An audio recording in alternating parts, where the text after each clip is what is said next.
Bonjour les enfants, je crois que vous portez tous bien. Vous me manquez beaucoup. Écoutez, nous ne sommes pas en vacances, je vous le rappelle toujours. Nous travaillons, comme on a déjà travaillé en classe, mais cette fois à distance.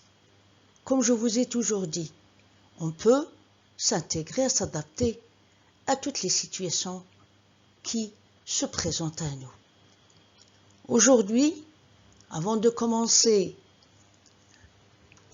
la première leçon, ou la leçon d'aujourd'hui, j'aimerais bien que nous fassions un petit rappel sur tout ce qu'on a déjà étudié. Comme vous savez tous, on a travaillé sur la phrase indépendante, la phrase simple, la phrase coordonnée, la phrase juxtaposée, et on a même travaillé sur la subordonnée. On a vu la subordonnée relative. Deux phrases, deux propositions qui sont reliées par un pronom relatif. Bien. Aujourd'hui, nous allons travailler sur la première subordonnée dans la liste des subordonnées dont je vous ai déjà parlé, que nous allons travailler cette semaine et sur lesquelles nous allons passer notre examen, Inch'Allah. Première subordonnée, nous allons travailler sur la subordonnée de cause. Bien. Je vais vous poser une question.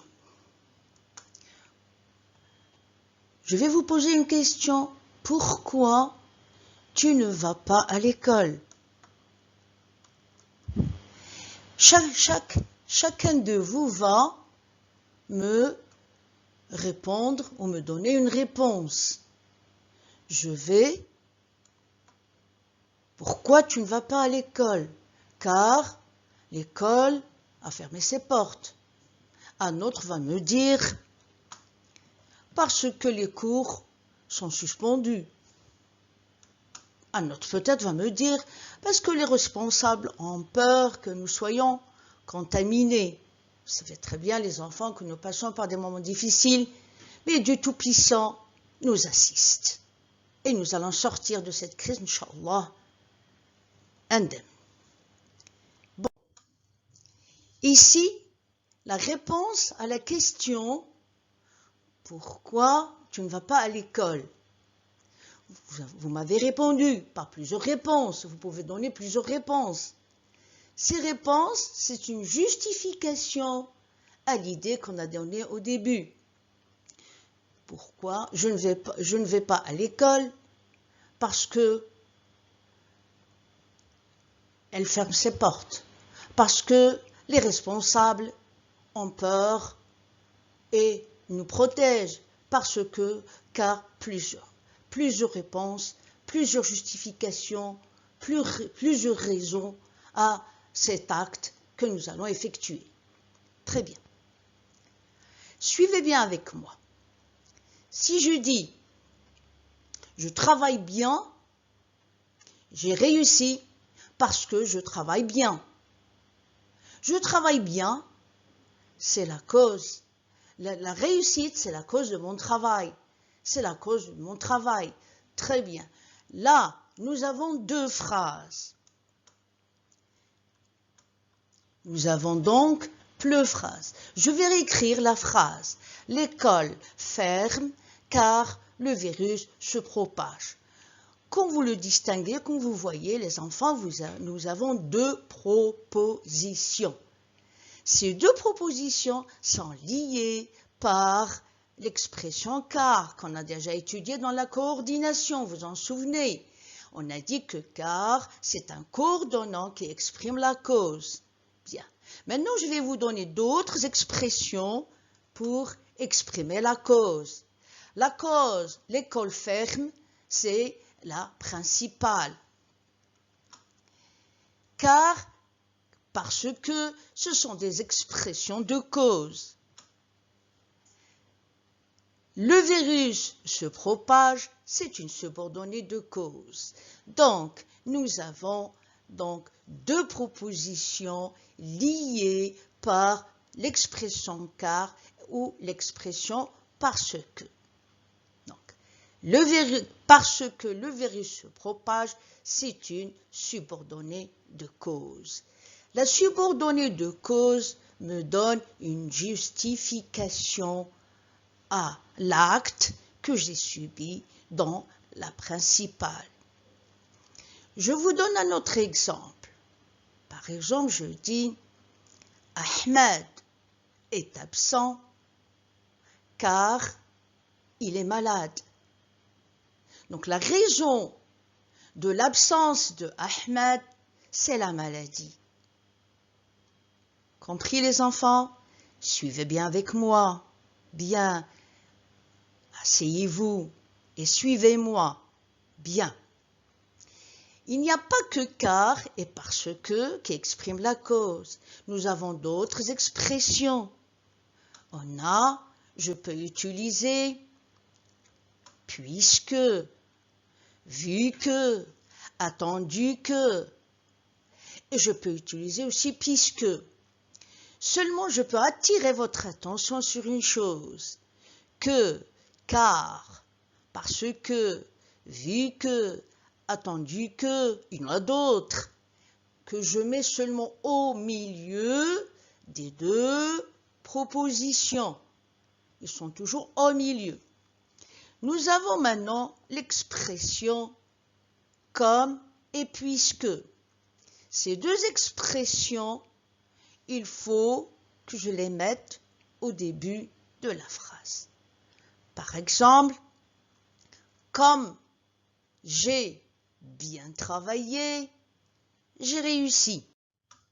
Puisque j'ai bien travaillé, j'ai réussi. Bien. Donc, vous ajoutez aux expressions qu'on a déjà étudiées, car, parce que, vu que, attendu que, maintenant, nous avons puisque et comme que je mets au début de la phrase. D'accord? Bien, nous continuons. Maintenant, nous avons l'expression que vous voyez devant votre petit écran. L'expression, c'est parce que.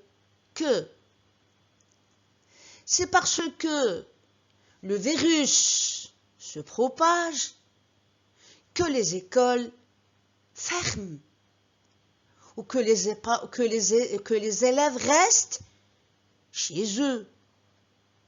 Si je ne dis pas que tout le monde est confiné chez lui, bien, on ne va pas alarmer la chose.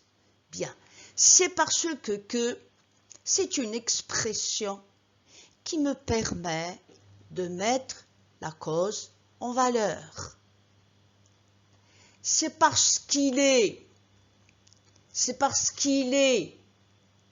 très gentil que tout le monde le respecte. J'ai mis en valeur ici la gentillesse. Comme il est gentil, tout le monde le respecte. Puisqu'il est gentil, tout le monde le respecte. Tout le monde le respecte car il est gentil. Soulignez bien avec moi ces choses-là. Très bien, ce n'est pas difficile. Seulement, je vais avec vous petit à petit. La leçon est un peu longue, mais on ne va pas donner toutes les expressions. On va laisser ça pour la prochaine séance. Bien. Maintenant, une expression sous prétexte que. Sous prétexte que, c'est une expression qui me permet d'agencer une idée erronée. Si vous voulez, je donne une justification un peu fausse qui me permet seulement de sortir d'une situation difficile. Comme certains élèves, parfois, qui s'absentent ou bien qui arrivent en retard et ils essaient de trouver un prétexte pour le présenter à l'administration pour avoir un billet d'entrée. Je dis, souvent les élèves disent, pourquoi tu n'as pas fait ton travail? Bon, il va donner des prétextes, hein, sous prétexte que j'étais malade, sous prétexte que nous étions absents, etc., etc. Il peut trouver un prétexte. Bien. Un employé qui arrive toujours en retard à son travail, il essaie toujours de trouver des prétextes pour justifier son retard auprès de son directeur. Il va dire « j'arrive en retard ». Il arrive en retard sous prétexte qu'il n'a pas trouvé de moyen de transport. Alors que peut-être il ne s'est pas réveillé tôt, ou peut-être qu'il a eu il a fait d'autres choses avant de venir à son travail. Ça, c'est une expression pour donner une justification pour seulement sortir d'une situation délicate. Bien. Bon, vous écrivez les expressions comme on a déjà fait les enfants sur le petit carnet. À la fin du cours, je vais vous tracer un tableau que vous allez laisser ouvert parce que nous allons le compléter par toutes les subordonnées que nous allons étudier cette année. Et je vous ai déjà dit, nous allons étudier presque 6 ou 7 subordonnées sur lesquelles vous allez passer votre examen. Bien.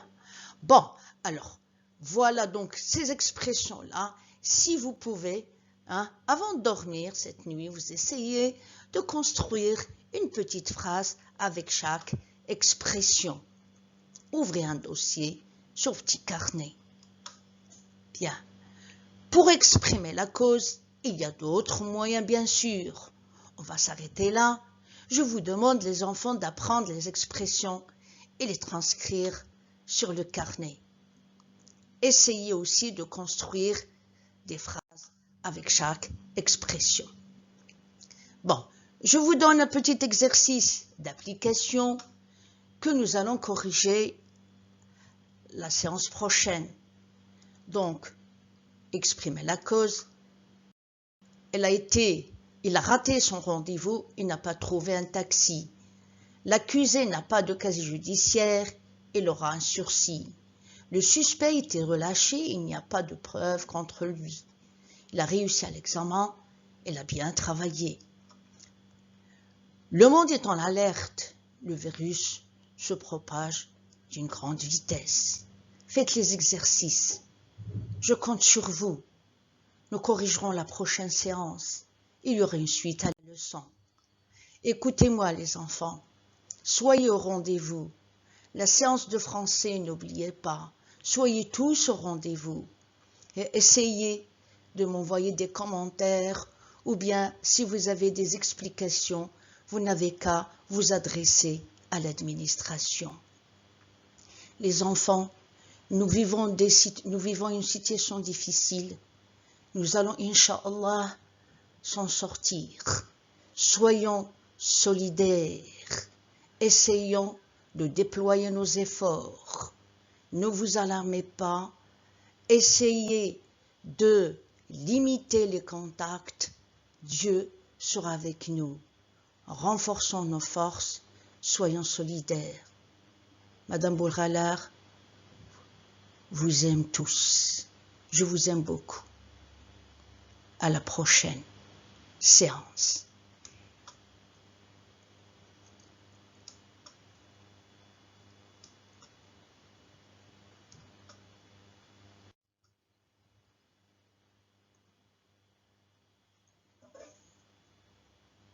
N'oubliez pas de transcrire ce tableau sur vos carnets ou sur le cahier d'exercice ou même sur le cahier de cours.